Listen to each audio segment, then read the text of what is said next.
Well, hello and thank you for joining me on my podcast today. And today's topic, I'm talking about how to lose weight permanently.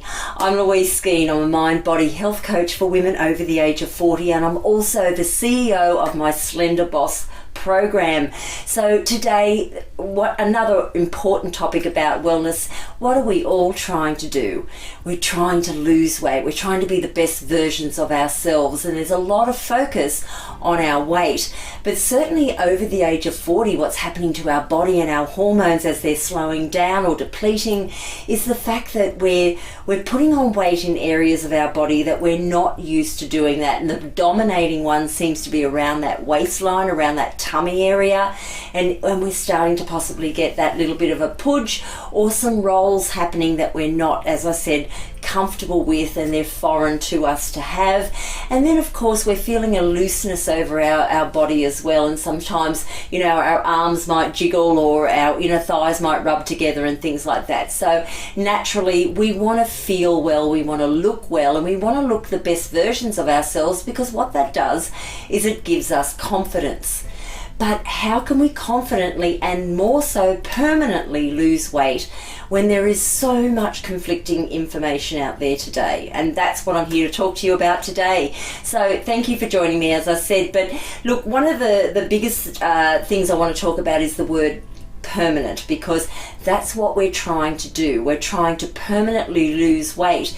If it's not permanent and it becomes part of our lifestyles, what happens is we're dieting, and then we're going to go into these yo-yo diets. So if you're a lady from the 70s, 80s or 90s where dieting was something that everybody did, you're going to understand what I'm talking about. It was just every magazine you picked up, every television station you put on, something was being spoken about dieting. And so therefore we tried them all, the Scarsdale diets, the Pritikin diets, all of that. But today's really no different, except for the fact that the industry is making tens of billions of dollars profit from people like us who are trying to be the best versions of ourselves. So we really only need to do it once. We need to get it right once and stick to it. So today what we're dealing with things like the paleo diet, which is very popular at the moment, but it's really understanding where the paleo diet, what it originates around, and have a think about all that, because no matter if it's the paleo diet or the keto diet or whatever is out there at the moment, you must ask yourself the question, can I stick to this in 3 months' time? Is this going to be my lifestyle?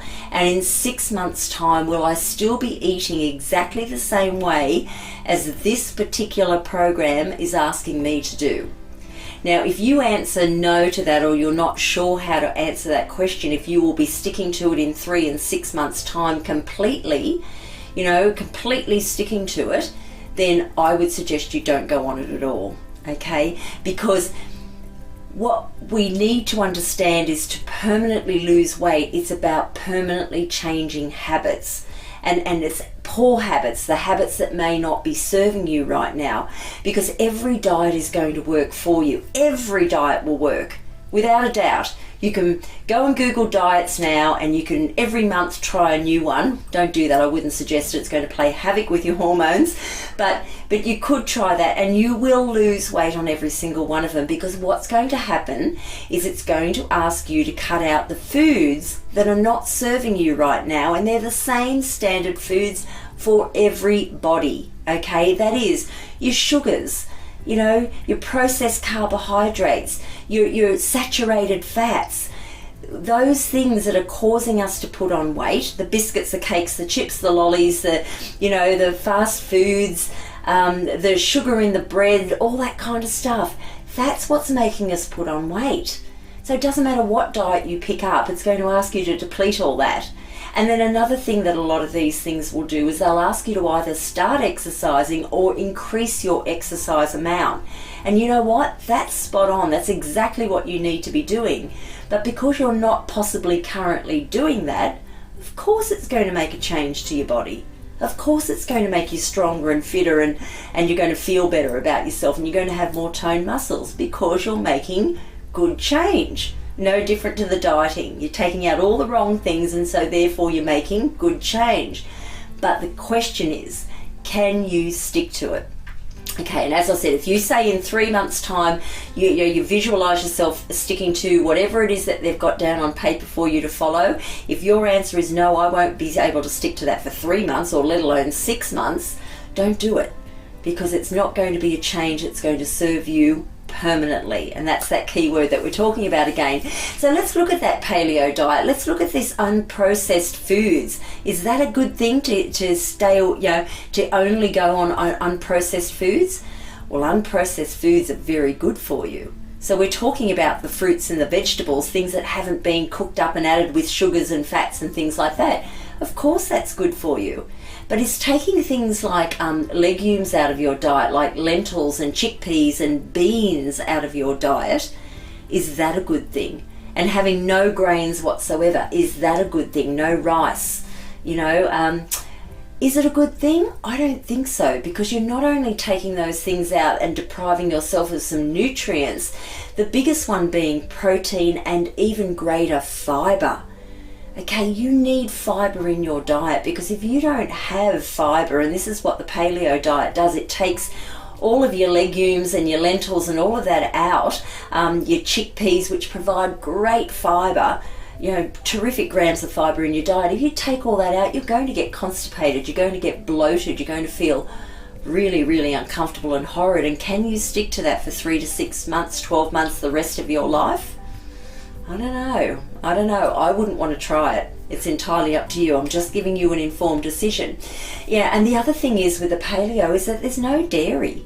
No dairy whatsoever on it. That's pretty tough. That's pretty tough. But look, some people do it. So you've got to weigh that up. If you could definitely just stay totally away from dairy. Women need dairy. Maybe you can supplement it, but certainly for our bones, and when we lose our hormones from the age of basically around that, they're changing from the age of 45 onwards dramatically, and certainly after menopause, which the average age is 51, we need to have strong bones. So think about that with no dairy. That's the paleo diet. Now, another one today that's really popular is the keto diet, getting yourself into ketosis. It limits the carbohydrates so that your body doesn't have access to glucose. Okay, and your body needs glucose. It relies on the glucose for your brain, okay, because that's how your brain works. It draws the energy from the glucose and it feeds your brain. But when you get yourself into ketosis, you're actually not providing that glucose in your body because you're stripping it right out. So, I find that a little bit of a concern. It certainly is. So, so look into it. Have a look at what you can have. Have a look what you can't have. But, 60 to 85% of your, of your diet on a ketosis comes from your proteins. I think that's right, 60 to 85%. Yeah, I think that's right. I'm not on the diet, so I don't know. 60 to 85% of your daily calories, that's right, comes from your fats. That's what's happening. So it comes from your fats, 60 to 85%, but there's no regulation on your fats. So what's happening with your fats is you're able to have your good fats and your bad fats. Now, again, for a lifetime sticking to putting, all those fats into your diet that are not so good for you, what is that going to do? It's going to put fat around your heart, your organs, your lungs, your visceral fat. Okay, if it's short term, yeah, great. Okay, now people could argue this with me, but 60 to 85% of your daily intake coming from bad fats and good fats, okay, you've got to make that decision again. And then you've got 20 to 25% of protein only, where, again, we type of understand and know that protein builds muscle. It builds muscle in your body and it gives you strength and energy. And so therefore, if only 20 to 25% coming through the through the keto diet, then I have to wonder whether it's enough. Okay, and then the rest of it's coming from carbohydrates. What's left in your daily intake's basically coming from carbohydrates. But what you need to also do on the ketosis diet is you're measuring all the time. It's constantly, checking your pee. So you've got to go to the toilet, pee on sticks, make sure you're always in the fat burning ketosis state. Now, that may not be a trouble to you. It might become second nature for you to do it, but again, you're weighing up those percentages of your fats and your proteins and your carbohydrates, and you're constantly doing that for the rest of your life. So you've got to understand that it's something that, again, initially you will lose weight on it. There's absolutely no doubt. Can you stick to it for a lifetime? Okay, so what we focus on Slender Boss is really about it's a lifestyle change. Okay, it's more of what you should eat. It's understanding what you should eat and have more of that, opposed to what you are better off avoiding and having just from time to time, because it's all about lifestyle. Anything that's too strict, as I do, you will not stick to it. If it tells you you've got to cut out all your sugars and you can't have lollies and chips and biscuits and cakes and ice cream and ever, okay, and you're never going to have those things again, you cannot stick to it. Okay, with Slender Boss, yes, you can have those things from time to time, but it's about making better choices around the food that you make for 80% of your days, your weeks, your months and your years. Choose wisely, but again, if you go out for lunch with the girls or you've got a birthday party coming up, then enjoy yourself. Let your hair down with no guilt. That's what it's all about. It's also about the avoiding of snacking, because we're in the Western world where we've got ourselves into the habit of snacking pretty much regularly through our days, and a lot of the time in the workforce it's also reinforced to us to have a morning tea break and to have an afternoon tea break when your body may not necessarily even need it. Now, if you've had a really good choice breakfast, good choice lunch and a good choice dinner, and by good choice I mean things that are really high in protein, that are going to fill you up, they're low GI, so they're going to last in your body a long time, and your body's using it for fuel, your brain's using it, so you've got alert, and from the foods that you're eating. If you're eating 3 really well balanced meals a day, you shouldn't get hungry or feel the pressure or the need to have snacks through the day, because your body's basically comfortable. It's feeding off the fuel that you've given it. But we do fall into poor habits, or we listen to what we're told we've got to have a break, and we think, well, the break means we've got to eat, particularly if we're in the workplace. And then we've got the situation of an afternoon or evening where we're sitting down after dinner and okay, the hands are not doing anything. You might be watching television or on your computer or something, so it's very simple to get into another bad habit and start snacking in that evening time of the day. So these are the things we've got to be wary of. Now, the other thing I'll also just mention there is that you may get that 4 o'clock slump, 3 o'clock slump, whatever it is, where your blood sugars drop.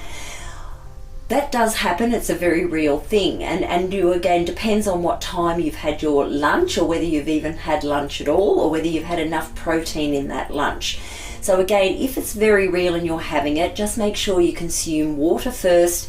Let your body take that in for 10 minutes, and if you're still hungry, have a good choice of something small to tie you over until you have your dinner. Okay, so the other thing with Slender Boss, we really do encourage the water. Coffee, yeah, you know, that's not going to cut it really. Coffee, and having 6 to 8 glasses of coffee a day, yes, it's made on water. I hear it, I understand it. It is made on water, but it's also unfortunately made today on a lot of synthetic product, and it's not actually made from the coffee bean. So I don't know if that's an eye-opener for you, but it's an actual truth that sometimes in many places they're not actually using real coffee, it's synthetic coffee. So if you are a coffee drinker, same with tea. Tea is also caffeine. If you're having your black tea bags with milk or without milk or whatever, just bear in mind that the tea bags, even though they may say organic or whatever, they're not going to give you full leaves in those tea bags either. You usually got the little bits of scraps that are laying around, because it's so simple to put those into tea bags. Now, just be aware of that as well. The best thing that you can do to flush your body of toxins and to get yourself well and energized and to lose stored body fat is to drink water. Drink 6 to 8 glasses of fresh, clean water every single day. And that's really going to serve you big time, okay? The other thing is on the Slender Boss program is to get you to really get into the mode of understanding that your body is needing change. We don't go cold turkey. What we do is we go on a 4-week detox, and this detox is a slight food detox. There's no pills or potions or products or, you know, the marketing of having to spend a fortune again on foods, on replacement meals or tablets or capsules or, you know, all those things that are out there many of programs offer. We don't offer that.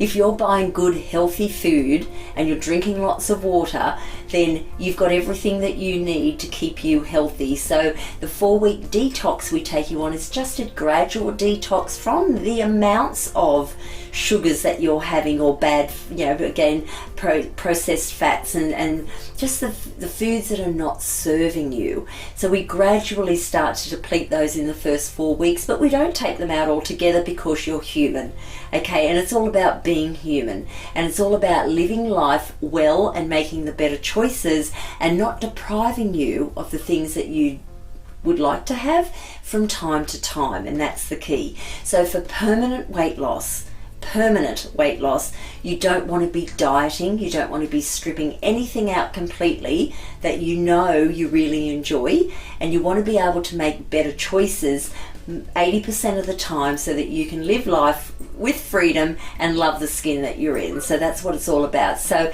thank you again for joining me on today's podcast. I think we're up to episode number 5 on series 2, and look, it's been a wonderful journey to hear. I'm really excited to talk about health for women, and it's, you know, something you've got to be able to pass on to the family as well. And you know, even though we've spoken about the nutrition side of things here today, there is a lot of truth around the exercise component, because as we're aging, we actually need to incorporate more movement into our body and more strength work into our body than when we were in our 20s or our 30s. So bear that in mind too. Get on out there and get walking and do some resistance work. Always look up my YouTube channels. I've got loads of videos there on exercise as well, so they'll be very helpful for you in the comfort of your own home. So again, thank you for joining me. I'm really grateful, and I look forward to seeing you on my next episode. Bye for now. Thanks for watching. I hope you subscribe to my channel and follow me on social media plugged in on your screen right now.